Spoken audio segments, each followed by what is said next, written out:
भगवान शिव को हिंदू धर्म में सर्वोच्च और स्थायी माना जाता है।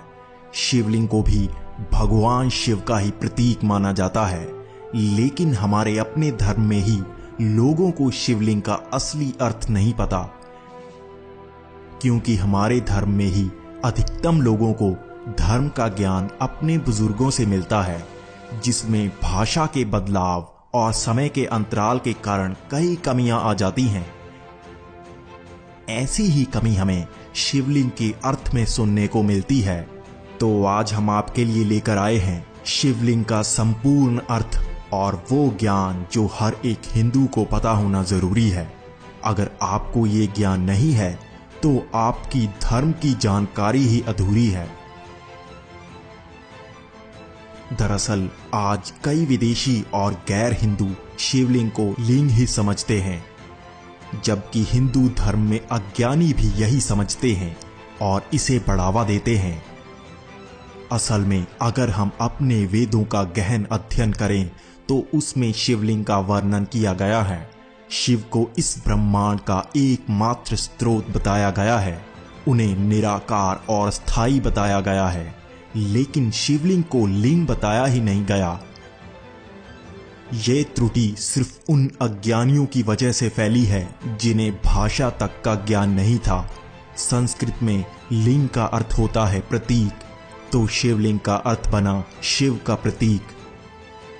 जिस तरह हम किसी देश के प्रतीक को उस देश का झंडा मानते हैं, वैसे ही भगवान शिव, जिनका कोई आकार ही नहीं है, तो उन्हें भी एक प्रतीक से पूजा जाता है।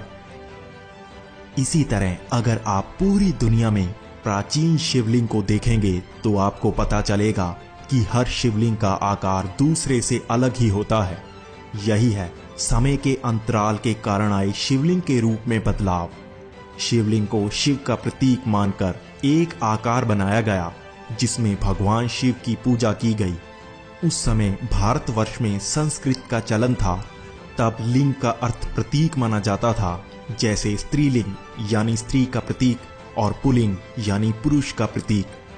लेकिन जैसे ही विदेशी आक्रमणकारियों ने भारत पर आक्रमण किया, तब यहाँ पर भाषा में भी त्रुटियां आने लगीं।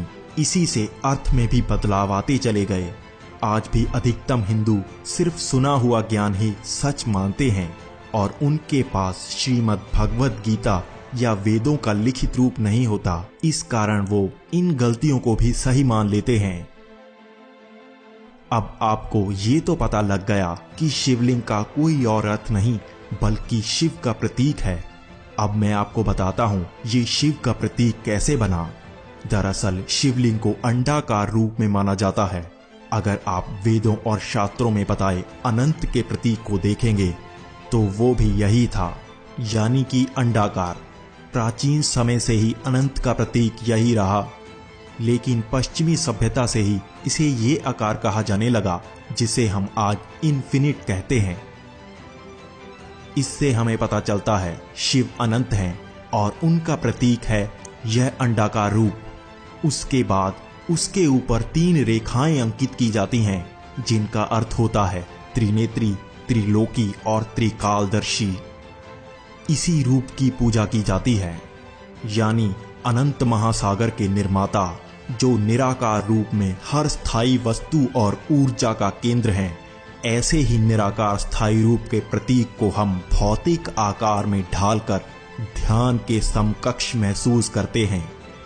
अब आपको भी ये वीडियो हर प्रिय को शेयर करनी है ताकि वो शिवलिंग का सही अर्थ जान सके, और अगर आपको कोई शिवलिंग का गलत अर्थ बताए तो आप उसे ये वीडियो दिखाकर चुप करा सकें। इसी के साथ आप इस वीडियो में कमेंट भी करें, इसी से हमें ऐसी और वीडियो बनाने की प्रेरणा मिलती है। धन्यवाद।